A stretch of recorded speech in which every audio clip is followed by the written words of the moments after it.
Hey guys, so I thought I would talk about my experience with the Waymo driverless cars that I've been having recently, especially since, for those who don't know, I wrote a book about transhumanism called Transhumanism, the War on Human Consciousness and the Truth About Our Divinity, that talks about the push to get technology into our bodies and also have us completely reliant on this artificial intelligence for everything. And so I live in Los Angeles and we have a lot of the Waymo driverless cars driving around. And I don't like them. And it's not like I hate all AI and I think all AI is bad or anything like that. I think there's certain applications, especially for like online stuff, monotonous things, things that are good for a computer to do. There are good jobs for AI to do or to use it for.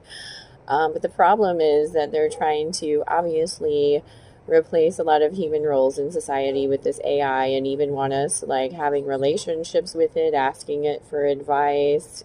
I've heard of people seeing AI therapists, which to me is like, Um, but anyway, so they have these driverless cars and I have to sometimes drive down a one-way road that is very narrow.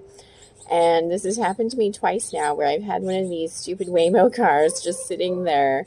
And I'm like, what are you doing? Are you picking someone up? Is there a purpose for you stopping? And you know, if it's a human driver, they can make a decision and be like, oh, there's someone behind me. I need to move out of the way. And they'll move out of your way. But the car is just sitting there.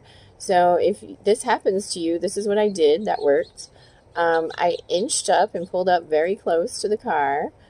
Don't hit it, but just inch up very close, and then it's going to sense that you're there, and it eventually will move out of the way, which is what it did. But yeah, the problem with this technology is that it's just not as good as a human. There are certain things only a human can do in our society. I'm sure if you need some like fast calculation or something great, go to a computer, but there's many things that we need humans for, and driving, I believe, is one of them. I read a newspaper article not too long ago talking about the Waymo cars, and a woman had told her experience where she was riding in one of these Waymo cars and there were some men following her and she felt unsafe. And of course, this car is programmed to go to her house.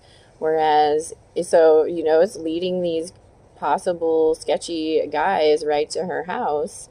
Whereas if it's a human driver, they can be like, oh, let me like take another way and lose them or do something.